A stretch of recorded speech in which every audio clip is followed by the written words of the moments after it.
지난 시간 본 것처럼 하나님께서 엘리야를 데리고 가시기 전에 엘리사는 그의 스승에게 임한 성령의 역사심이 자신에게 갑절이나 임하기를 원했습니다.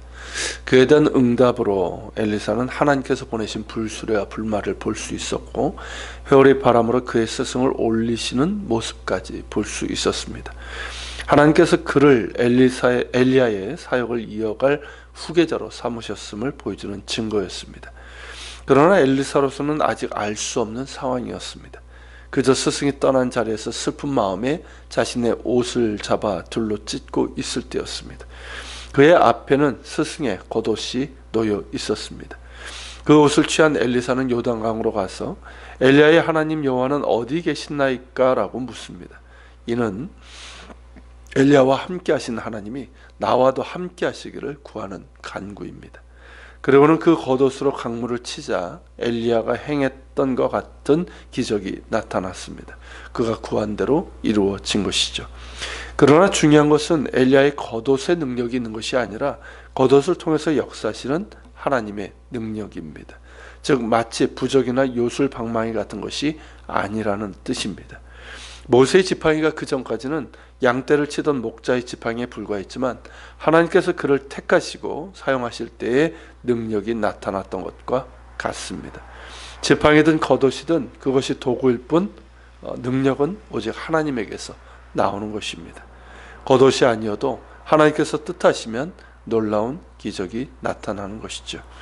그러기에 엘리야의 성령이 하시는 역사라고 한 것입니다.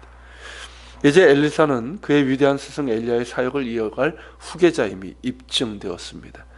여리고로 돌아온 엘리사에게 제자들은 그를 후계자고 새로운 지도자로 받아들입니다.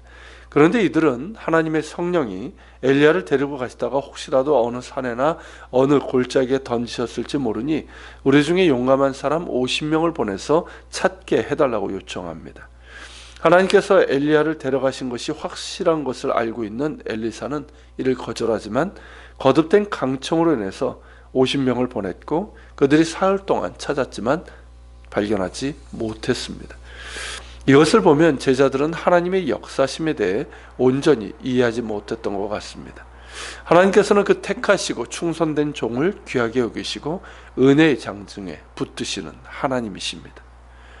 그 일 후에 엘리사가 여리고에 머무는 중에 성읍 사람들이 엘리사에게 말하기를 이 성읍의 위치는 좋으나 물이 나쁨으로 토산이 익지 못하고 떨어지나이다 라고 하면서 해결책을 요청합니다.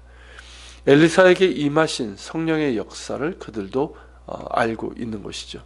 실제로 여리고는 요단 골짜기, 요단 지구대죠. 요단 골짜기의 위치에서 일조량이 많고 겨울에도 춥지 않을 뿐만 아니라 샘이 5개가 있어서 주변은 강우량이 낮음에도 불구하고 여리고와 그 주변은 푸른 숲과 농작물로 넉넉한 곳입니다. 그런데 이때만 해도 수질이 좋지 않아서 농작물의 열매들이 제대로 익지 못한 채로 떨어졌다는 것이죠. 사람들의 건강에도 좋지 않았을 것입니다. 이에 엘리사는 사람들에게 새 그릇에 소금을 담아 오라 하고 물 근원에 가서 소금을 던지며 여호와의 말씀이 내가 이 물을 고쳤으니 이로부터 다시는 죽음이나 열매 맺지 못함이 없을지니라 라고 그렇게 말합니다. 여기서 물 근원이란 여리고에 있는 샘들 중에서 가장 큰 샘의 바닥에서 물이 솟아나는 곳을 말하고 오늘날 엘리사의 샘이라고 알려진 그곳입니다. 소금은 소독과 정화 기능을 하지만 소금을 던졌다고 수질이 변화되는 것은 아닙니다. 그것도 영구적으로 말입니다. 소금 역시 도구일 뿐 물을 고쳐 생명과 풍요의 물로 바꾸시는 분은 하나님이십니다.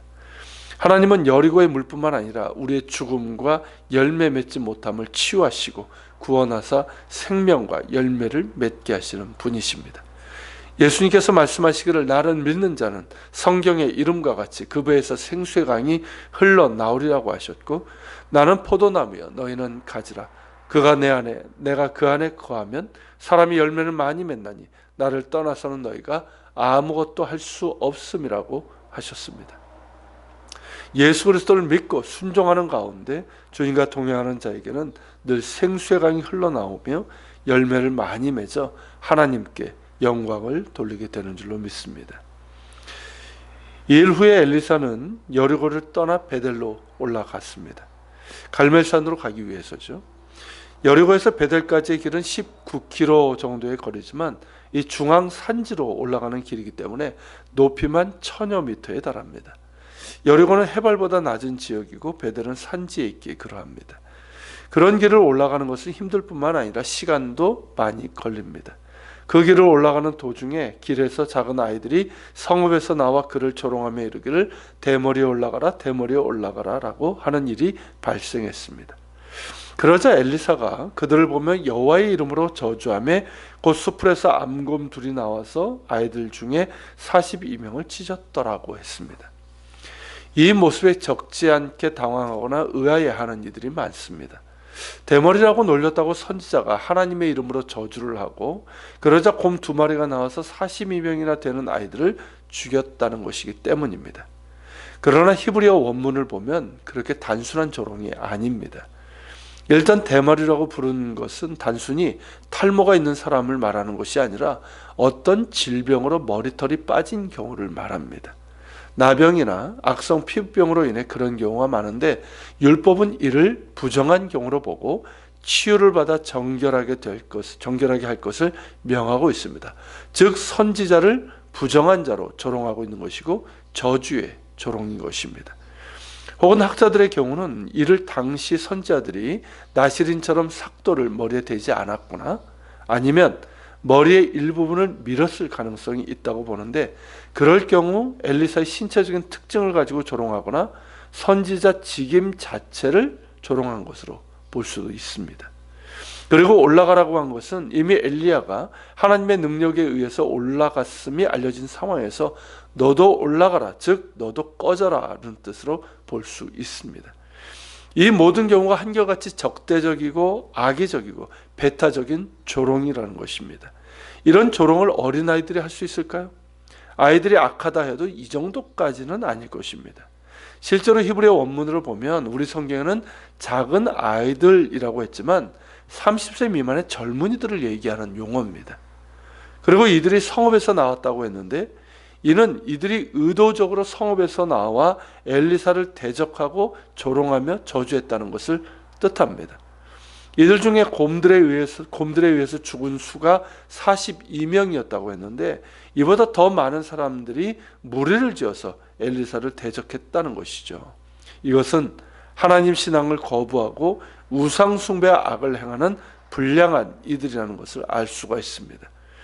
이때 엘리사의 나이도 이들과 비슷한 30세 미만으로 여겨지는데 자신들과 같은 연배의 젊은 나이에 머리까지 빠진 엘리사를 선지자로 인정하지 못하겠다는 것이고 우리 성읍에 아예 들어올 생각도 말라는 악의적이고 배타적인 의도를 가지고 온 것입니다. 그런 까닭에 이들의 조롱은 엘리사 개인에 대한 것이 아니라 하나님께 대한 것이고 엘리사에 대한 저주와 거부가 아니라 그를 선지자로 세우신 하나님께 대한 거부이며 저주인 것입니다. 이런 극악한 악행을 하는 자들에게 임할 것은 심판밖에 없습니다. 하나님과 하나님께서 세우신 사람을 존귀하게 여기며 긍휼을 구하는 자에게는 한없는 긍휼을 베푸시지만 끝까지 하나님과 하나님의 사람을 거부하고 조롱하고 대적하는 자에게는 진노의 심판으로 대하십니다. 그러므로 우리가 마땅히 해야 할 일은 하나님을 존귀하게 여기며 우리의 마음을 다해 경외하며 사랑하는 것이 되어야 할 것입니다. 그럴 때 하나님께서 세우신 사람들을 분별할 수 있고 어떻게 대해야 하는지도 알게 될 것입니다. 기도하겠습니다. 오늘 말씀을 기억하면서 기도합시다. 주님, 우리가 하나님 죽음과 열매 맺지 못함을 생명과 열매로 열매 맺게 하시는 우리 주님을 바라봅니다. 주님 말씀하신 것처럼 그 배에서 생수의 강이 늘 나오는 저희들 되게 하시고 주님 안에 또 주께서 우리 안에 있으므로 많은 열매를 맺어 하나님께 영광 돌릴 수 있도록 도와주옵소서. 주님을 하나님을 존귀하게 여기며 우리의 마음을 다해 경외하며 사랑하는 우리가 되길 원합니다. 주님, 믿는다고 하는 자들이 정말 하나님을 존귀하게 여기게 하시고 그래서 정말 하나님의 긍휼을 입을 수 있도록 인도하여 주시옵소서. 기도하며 나갑시다.